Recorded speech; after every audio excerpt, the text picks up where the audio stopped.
Roald Dahl.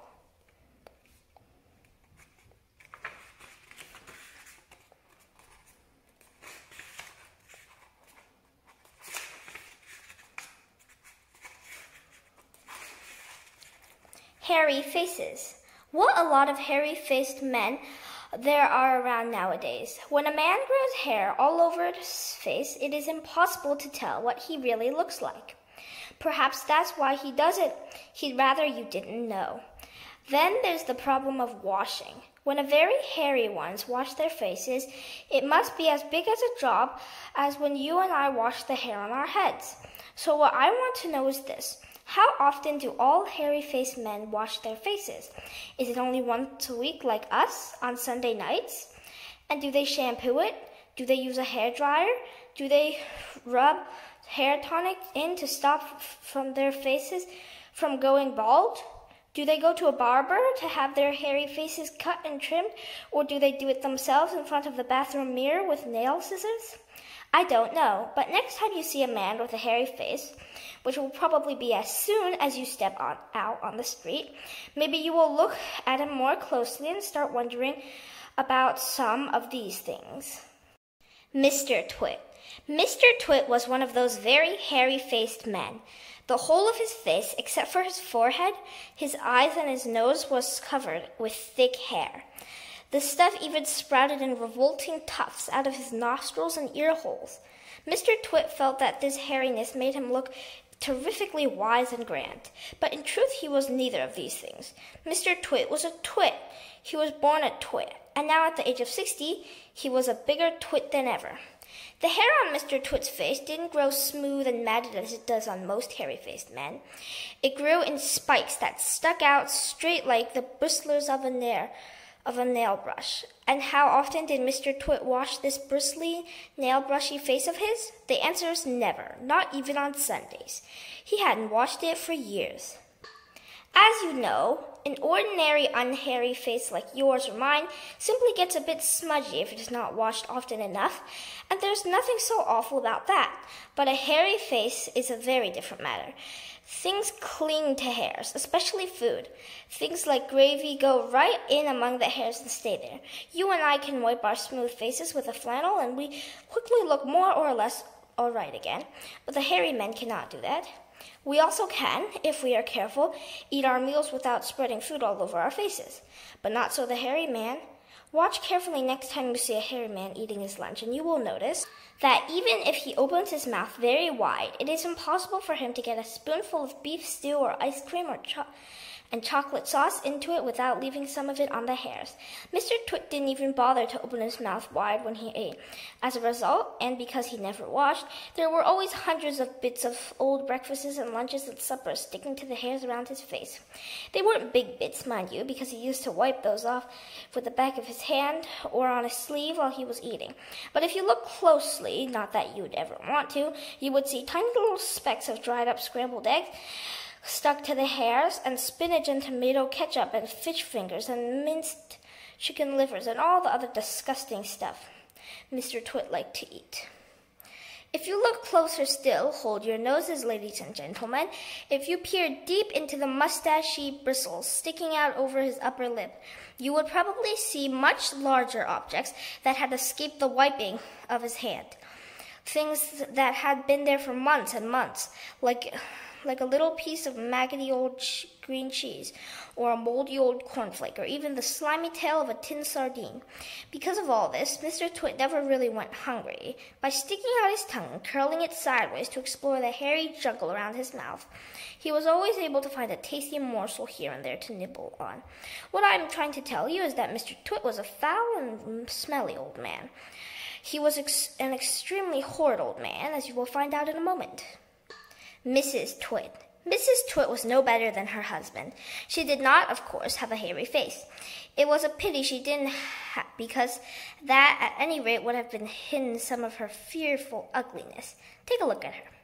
Have you ever seen a woman with an uglier face than that? I doubt it.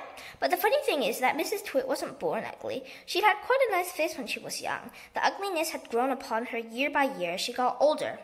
Why would that happen? I'll tell you why. If a person has ugly thoughts, it begins to show on the face. And when that person has ugly thoughts every day, every week, every year, the face gets uglier and uglier until it gets so ugly you can hardly bear to look at it. A person who has good thoughts cannot ever be ugly. You can have a wonky nose and a crooked mouth and a double chin and stick-out teeth, but if you have good thoughts, they will shine out of your face like sunbeams, and you will always look lovely. Nothing shone out of Mrs. Twit's face.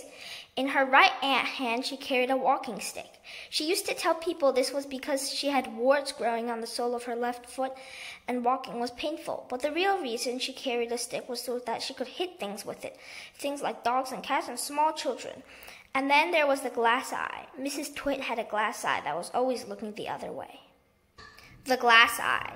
You can play a lot of tricks with the glass eye because you can take it out and pop it back in anytime you like. You can bet your life Mrs. Twit knew all the tricks. One morning she took out her glass eye and dropped it into Mr. Twit's mug of beer when he wasn't looking.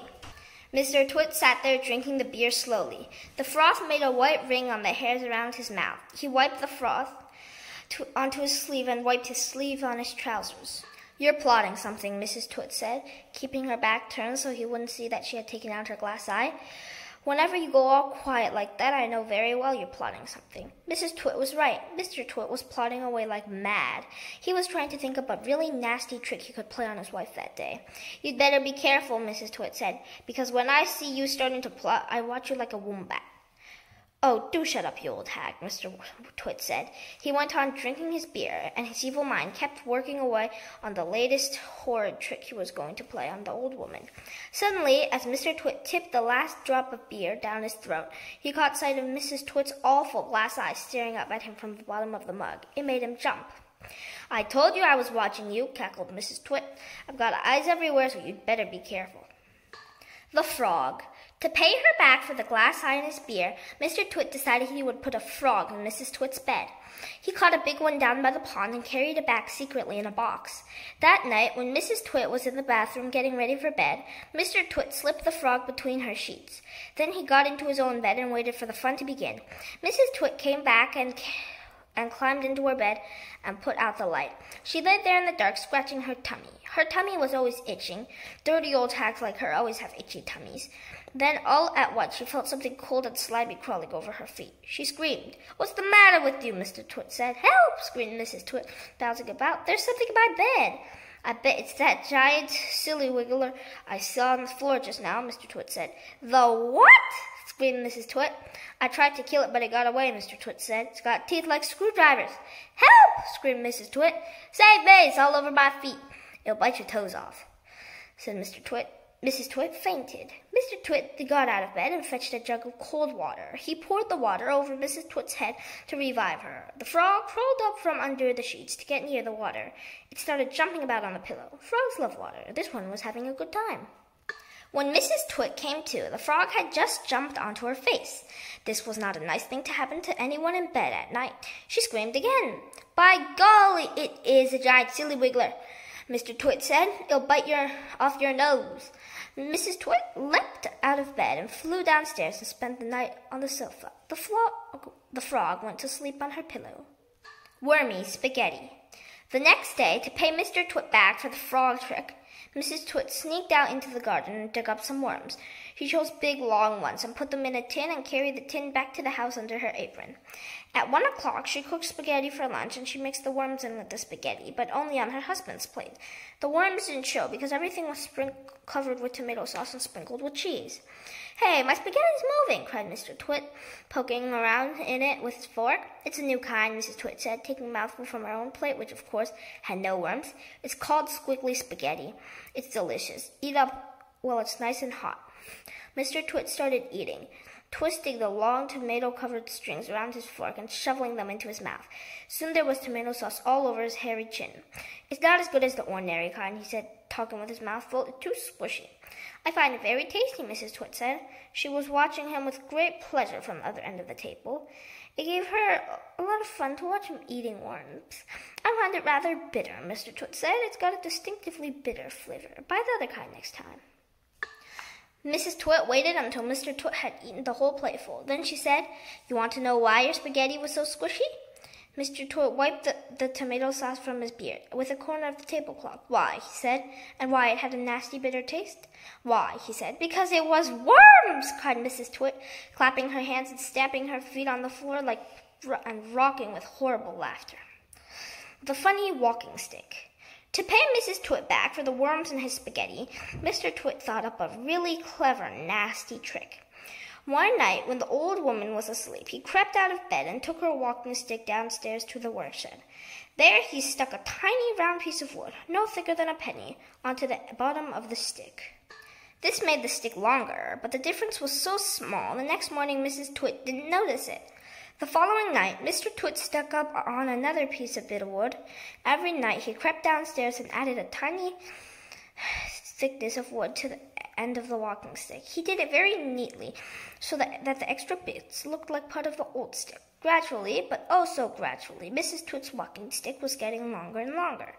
Now, when something is growing very slowly, it is almost impossible to notice it happening. You yourself, for example, are growing taller every day that goes by, but you wouldn't think it, would you? It's happening so slowly you can't even notice it from one week to the next. It was the same with Mrs. Twit's walking stick.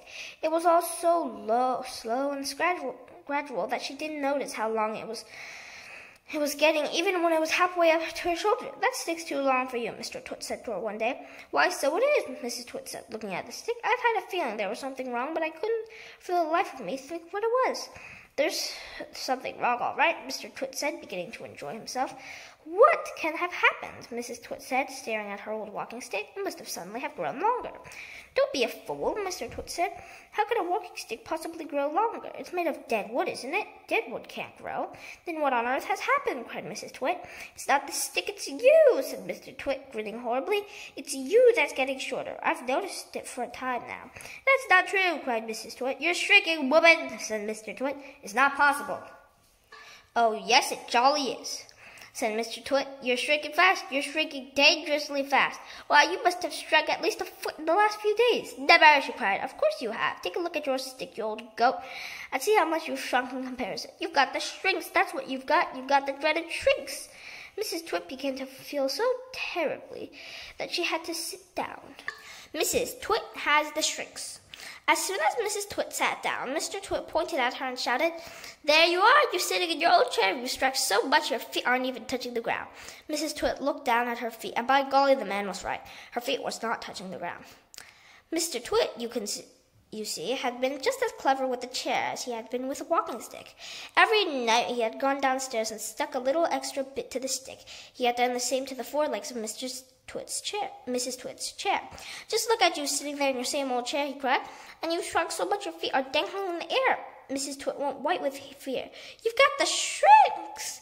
cried Mr. Twit, pointing his finger at her like a pistol. "You've got them badly. You've got the most terrible case of shrinks I've ever seen." Mrs. Twit became so frightened that she began to dribble. But Mr. Twit, still remembering the worms in his spaghetti, didn't feel sorry for her at all. "I suppose you know what happens when you get the shrinks," he said. "What?" gasped Mrs. Twit. "What happens? Your head shrinks into your neck, and your neck shrinks into your body, and your body shrinks into your legs, and your legs shrink into your feet. And in the end, there's nothing left except a pair of shoes and an old bundle of clothes." "I can't bear it," cried Mrs. Twit. "It's a terrible disease," said Mr. Twit. "The worst in the world." "How long have I got?" cried Mrs. Twit. "How long before I finish up with a bundle of old clothes and a pair of shoes?" Mr. Twit put on a very solemn face. "At the rate you're going," he said, shaking his head sadly, "I'd say not more than 10 or 11 days. "But isn't there anything we can do?" cried Mrs. Twit. "There's only one cure for the shrinks," said Mr. Twit. "Tell me," she cried. "Oh, tell me quickly." "We'll have to hurry," said Mr. Twit. "I'm ready. I'll hurry. I'll do anything you say," cried Mrs. Twit. "You won't last long if you don't," said Mr. Twit, giving her another grisly grin. "What must I do?" cried Mrs. Twit, clutching her cheeks. "You've got to be stretched," said Mr. Twit. Mrs. Twit gets us stretching. Mr. Twit led Mrs. Twit outdoors, where he had everything ready for the great stretching. He had 100 balloons and lots of string. He had a gas cylinder for filling the balloons. He had fixed an iron ring to the ground. "Stand here," he said, pointing to the iron ring. Then he tied Mrs. Twit's ankles to the iron ring. When that was done, he began filling the balloons with gas. Each balloon was on a long string, and when it was filled with gas, it pulled on the string. trying to go up and up. Mr. Twit tied the end of the strings to the top half of Mrs. Twit's body. He tied some around her neck, some under her arms, some to her waist, wrists, and even some to her hair. Soon there were 50 colored balloons floating in the air above Mrs. Twit's head. "Can you feel them stretching you?" asked Mr. Twit. I can, cried Mrs. Twit. "They're stretching me like mad." He put on another 10 balloons. The upward pull became very strong. Mrs. Twit was quite helpless now. With her feet tied to the ground and her arms pulled upwards by the balloons, she was unable to move. She was a prisoner, and Mr. Twit had intended to go away and leave her like that for a couple of days and nights to teach her a lesson. In fact, he was just about to leave when Mrs. Twit opened her big mouth and said something silly. "Are you sure my feet are tied properly to the ground?" she gasped. "If those strings around my ankles break, it will be goodbye for me." And that's what gave Mr. Twit his second nasty idea. Mrs. Twit goes ballooning up. "There's enough pull here to take me to the moon," Mrs. Twit cried. "To take you to the moon?" gasped Mr. Twit. "What a ghastly thought! We wouldn't want anything like that to happen. Oh, dear me, no. We most certainly wouldn't," cried Mrs. Twit. "Put some more string around my ankles quickly. I want to feel absolutely safe." "Very well, my angel," said Mr. Twit. With a ghoulish grin on his lips, he knelt down at her feet. He took a knife from his pocket, and with one quick slash, he cut through the strings holding Mrs. Twit's ankles to the iron ring. She went up like a rocket. "Help!" she screamed. "Save me!" But there was no saving her now. In a few seconds, she was up high in the blue sky and climbing fast. Mr. Twit stood below looking up. "What a pretty sight," he said to himself. "How lovely all those balloons look in the sky, and what a marvelous bit of luck for me. At last the old hag is lost and gone forever." Mrs. Twit comes ballooning down. Mrs. Twit may have been ugly and she may have been beastly, but she was not stupid. High up there in the sky, she had a bright idea. "If I can get rid of some of these balloons," she said, "I will stop going up and I will start to come down." She began biting through the strings that held the balloons to her wrists, arms, and neck and hair. Each time she bit through a string and let the balloon float away, the upward pull got less and her rate of climb slowed down. When she had bitten through 20 strings, she stopped going altogether. She stayed still in the air. She bit through one more string. Very, very slowly, she began to float downwards. It was a calm day. There was no wind at all, and because of this, Mrs. Twit had gone absolutely straight up, and now she began to come absolutely straight down. As she floated gently down, Mrs. Twit's petticoat bellowed out like a parachute, showing her long knickers. It was a grand sight on a glorious day, and thousands of birds came flying for miles around to stare at this extraordinary old woman in the sky. Mr. Twit gets a horrid shock. Mr. Twit, who thought he had seen the last of his ugly wife for the last time, was sitting in the garden celebrating with a bug of myrrh. Silently, Mrs. Twit came floating down. When she was about the height of the house above Mr. Twit, she called out at the top of her voice, "Here I come, you grisly old grunion, you rotten old turnip, you filthy old frumpet." Mr. Twit jumped as though he'd been stung by a giant wasp. He dropped his beard. He looked up. He gasped. He gaped. He gurgled. A few choking noises came out of his mouth. "Ugh," he said. "Arg, ouch! I'll get you for this," shouted Mrs. Twit. She was floating down right on top of him. She was purple with rage and slashing the air with her long walking stick, which she had somehow managed to hold on to all the time. "I'll swish you to a swizzle," she shouted. "I'll swash you to a swazzle. I'll gnash you like a nozzle. I'll gnash you like a nazzle." And before Mr. Twit had any time to run away, this bundle of balloons and petticoats in fiery fury landed right on top of him, lashing out with the stick and cracking him all over his body.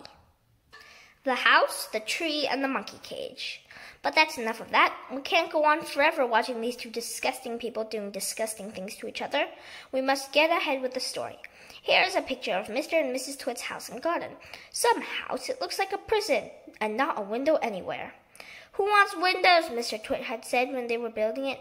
"Who wants every Tom, Dick, and Harry peeping in to see what you're doing?" It didn't occur to Mr. Twit that windows were meant to look out of, not for looking into. And what do you think of that ghastly garden? Mrs. Twit was the gardener. She was very good at growing thistles and sting nettles.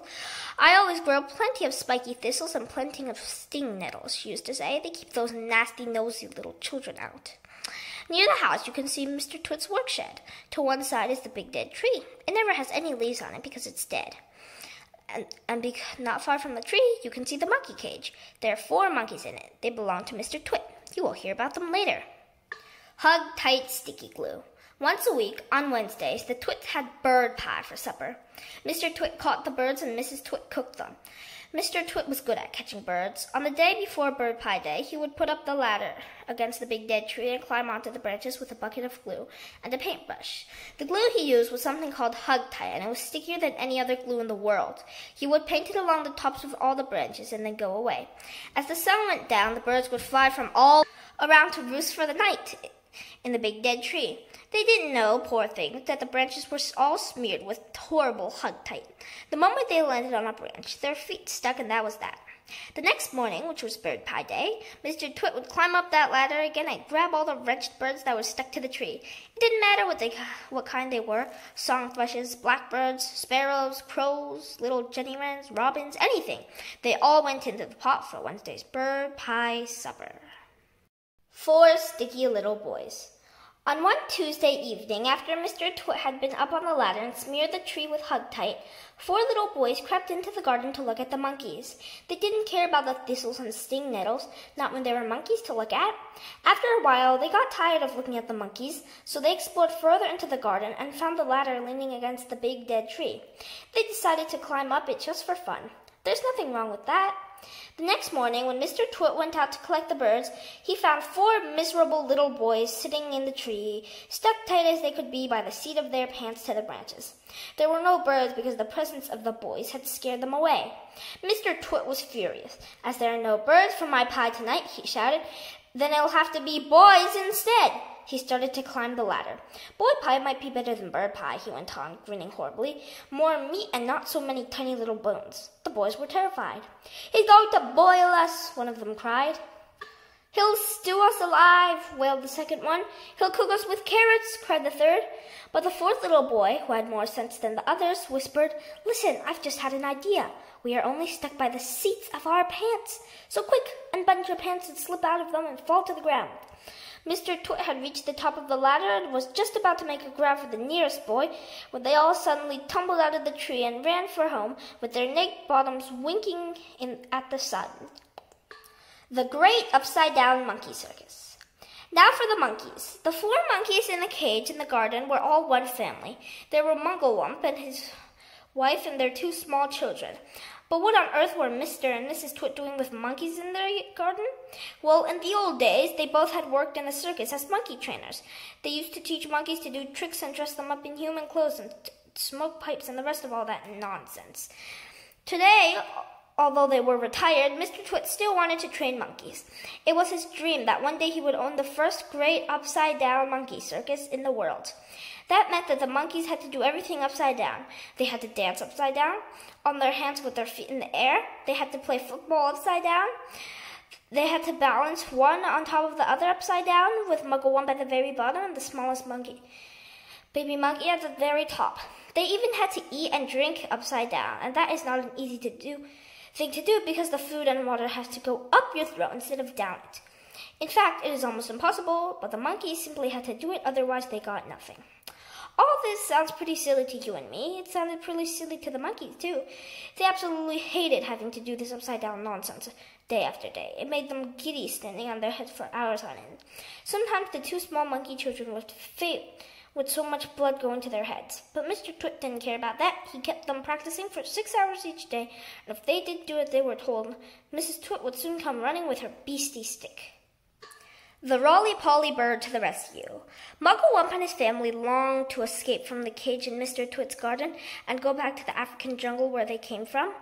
They hated Mr. and Mrs. Twit for making their lives so miserable. They also hated them for what they did to the birds every Tuesday and Wednesday. "Fly away, birds," they used to shout, jumping about in the cage and swinging their arms. "Don't sit on that big dead tree. It's just been smeared all over with sticky glue. Go and sit somewhere else." But these were English birds, and they couldn't understand the weird African language the monkeys spoke, so they took no notice and went on using the big dead tree and getting caught for Mrs. Twit's bird pie. Then, one day, a truly magnificent bird flew down out of the sky and landed on the monkey cage. "Good heavens!" cried all the monkeys together. "It's the Roly-Poly Bird! What on earth are you doing over here in England, Roly-Poly Bird?" Like the monkeys, the Roly-Poly Bird came from Africa, and he spoke the same language as they did. "I have come for a holiday," said the roly-poly bird. "I like to travel." He fluffed his magnificent colored feathers and looked down rather grandly at the monkeys. "For most people," he went on, "flying away on a holiday is very expensive, but I can fly anywhere in the world for nothing."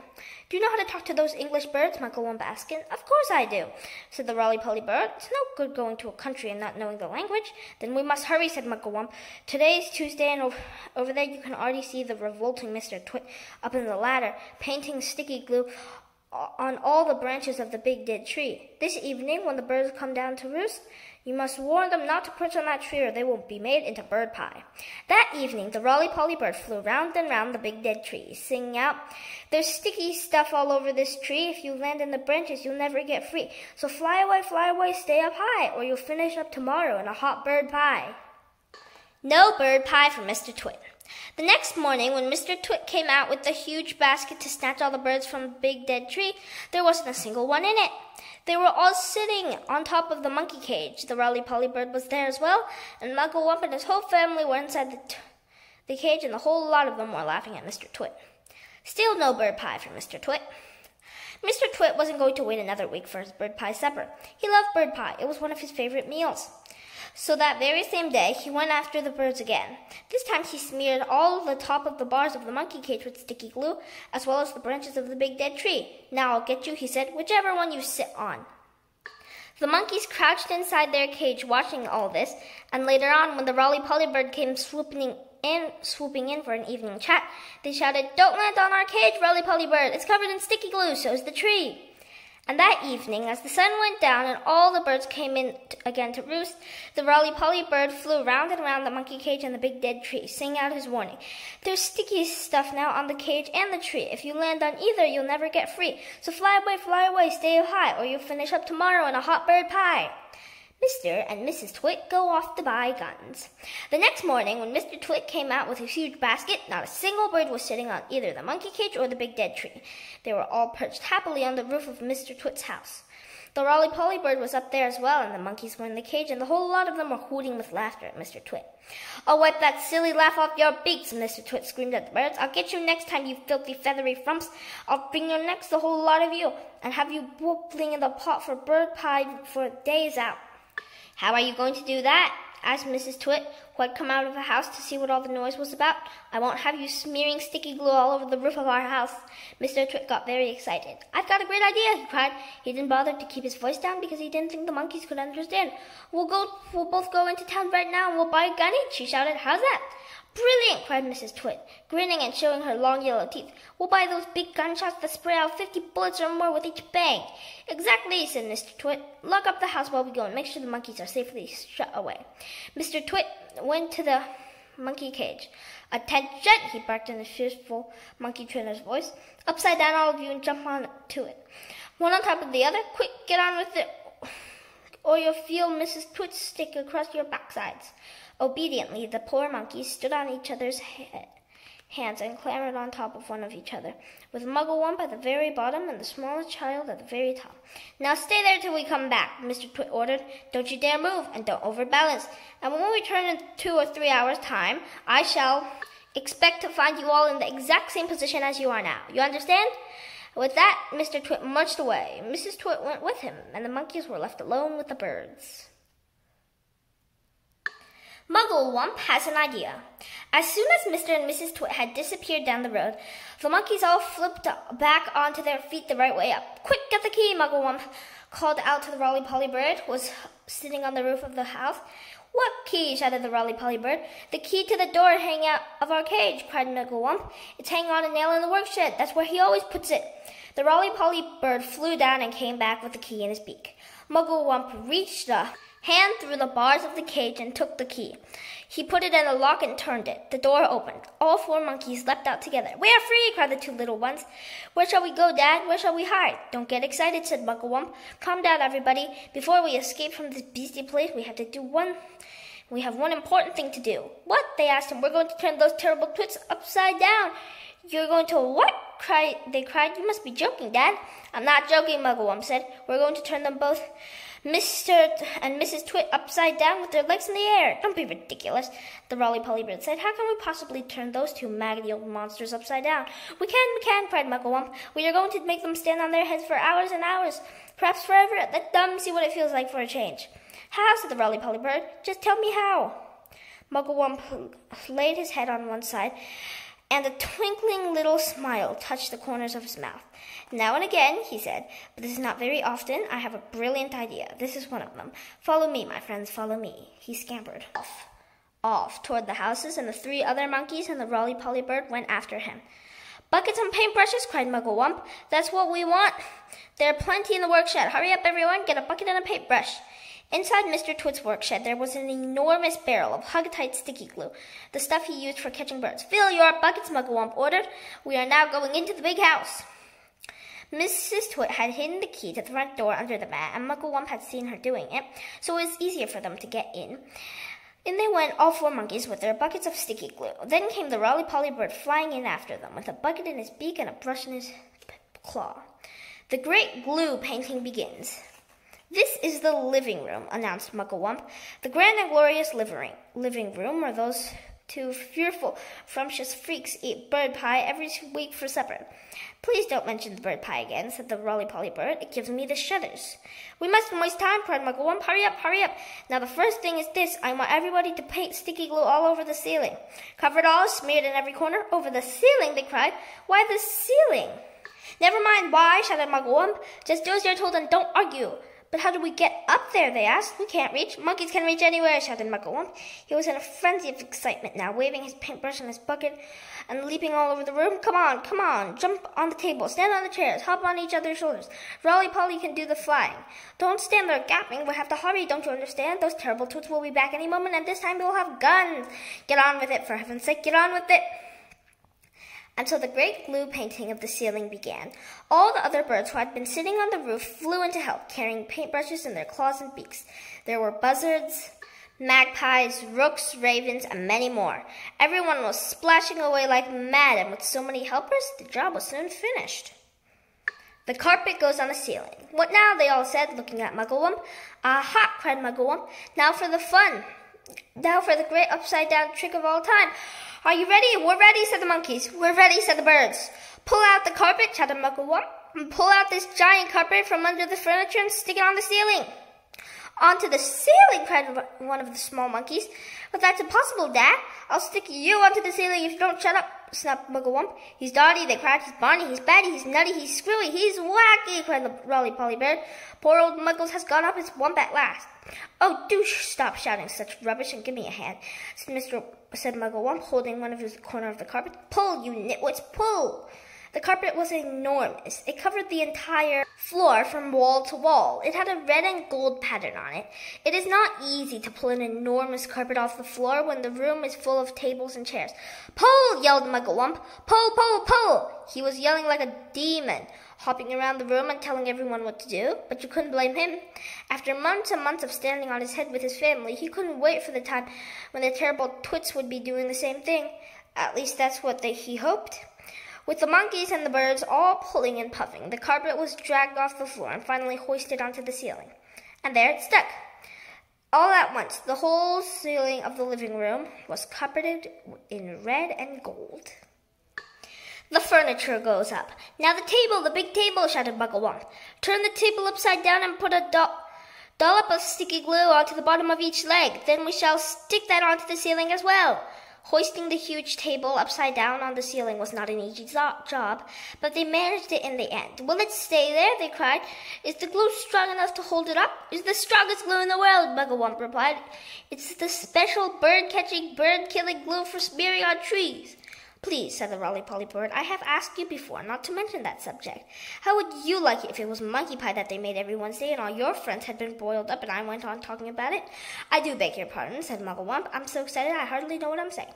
Now the chairs, do the same with the chairs. All the chairs must be stuck upside down on the ceiling and in their right places. Oh, do hurry up, everyone. And in any moment now, those two filthy freaks are going to come rushing in with their guns. The monkeys, with the birds helping them, put glue on the bottom of each chair leg and hoisted them onto the ceiling. Now the smaller table, shouted Muggle-Wump, and the big sofa and the sideboard, and And the lamps, and all the tiny little things, the ashtrays, the ornaments, the beastly plastic gnome on the sideboard, everything, absolutely everything must be stuck to the ceiling. It was terribly hard work. It was especially difficult to stick everything onto the ceiling in its exactly right place. But they got it done in the end. "So what now?" asked the roly-poly bird. He was out of breath and so tired he could hardly flap his wings.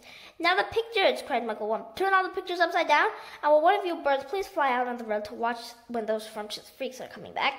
"I'll go," said the roly-poly bird. "I'll sit on the telephone wires and keep guard. It'll give me a rest." The ravens swooped over. They had only just finished when the roly-poly bird came swooping in, screaming, "They're back! They're coming back!" Quickly, the birds flew onto the roof of the house. The monkeys rushed into their cage and stood upside down, one on top of another. A moment later, Mr. and Mrs. Twit came marching into the garden, each carrying a fearsome-looking gun. "I'm glad to see those monkeys are still upside down," said Mr. Twit. "They're too stupid to do anything else," said Mrs. Twit. "Hey, look at all those cheeky birds still up there on the roof. Let's go inside and load our lovely new guns, and then it'll be bang, bang, bang, and bird pie for supper." Just as Mr. and Mrs. Twit were about to enter the houses, 2 black ravens swooped in low over their heads. Each bird carried a paintbrush in its claw, and each paintbrush was smeared with sticky glue. As the ravens whizzed over, they brushed a streak of sticky glue on the top of Mr. and Mrs. Twit's head. They did it with the lightest touch, but even so, both Twits felt it. "What was that?" cried Mrs. Twit. "Some beastly bird has dropped his dirty droppings on my head." "On mine too," shouted Mr. Twit. "I felt it, I felt it, I felt it." "Don't touch it," cried Mrs. Twit. "You'll get it all over your hands. Come inside and we'll wash it off in the sink." The filthy, dirty brutes," yelled Mr. Twit. "I'll bet they did it on purpose. Just wait till I've loaded up my gun." Mrs. Twit got the key from under the doormat, where Muggle-Wump had carefully replaced it, and into the house they went. The Twits are turned upside down. "What's this?" gasped Mr. Twit as they entered the living room. "What's happened?" screamed Mrs. Twit. They all stood in the middle of the room, looking up. All the furniture, the big table, the chairs, the sofa, the lamps, and the little side tables, the cabinets with bottles of beer in them, the ornaments, the electric fire, the carpet, everything was stuck upside down to the ceilings. The pictures were stuck upside down on the walls, and the floor they were standing on was absolutely bare. What's more, it had been painted white to look more like the ceiling. "Look!" screamed Mrs. Twit. "That's the floor! The floor's up there! This is the ceiling! We are standing on the ceiling!" "We're upside down!" gasped Mr. Twit. "We must be upside down. We are standing on the ceiling, looking down at the floor." "Oh, help!" screamed Mrs. Twit. "Help, help, help! I'm beginning to feel so giddy." So am I, cried Mr. Twit. "I don't like this one bit.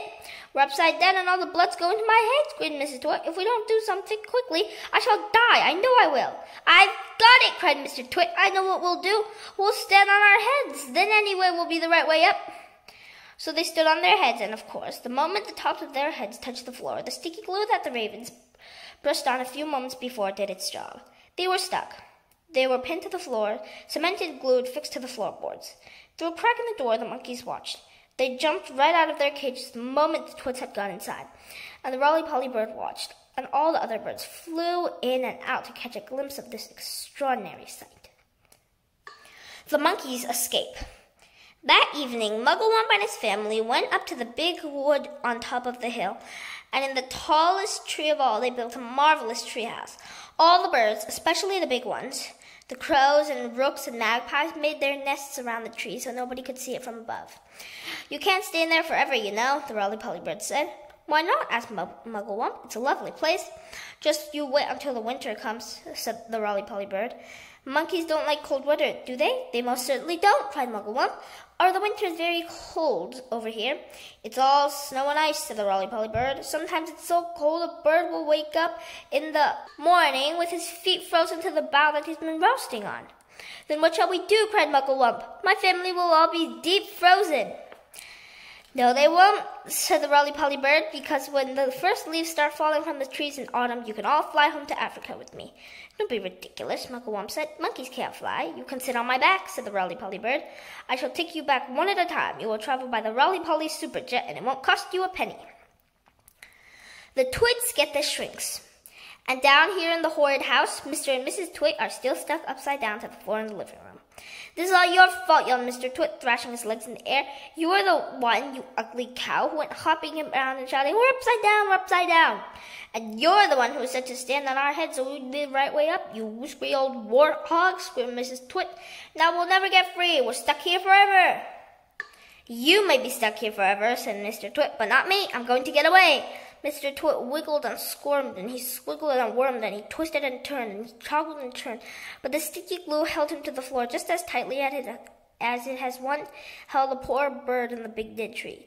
He was still upside down as ever, and standing on his head. But heads are not made to be stood upon. If you stand on your head for a very long time, a horrid thing happens, and this was where Mr. Twit got it. His biggest shock of all. With so much weight on it from above, his head began to get squished into his body. Soon enough, it had disappeared completely. It sunk out of sight in the fatty folds of his flabby neck. I'm shrinking, blurbled Mr. Twit. So am I, cried Mrs. Twit. Save me, help me, call a doctor, yelled Mr. Twit. I'm getting the dreaded shrinks. And so he was. Mrs. Twit was getting the dreaded shrinks too, and this time it wasn't a fake, it was the real thing. Their heads shrank into their necks, then their necks began shrinking into their bodies, and their bodies began shrinking into their legs, and their legs began shrinking into their feet. And 1 week later, on a nice sunny afternoon, a man called Fred came round to read the gas meter. When nobody answered the door, Fred peeped into the living room, 2 bundles of old clothes, 2 pairs of shoes, and a walking stick. There was nothing more left in this world of Mr. and Mrs. Twit, and everyone, including Fred, shouted, Hooray! That's it, the end of the book. Here's one last word, invented by Roald Dahl himself. Make sure you keep it safe. Skillywiggler, a small creature with big, sharp teeth.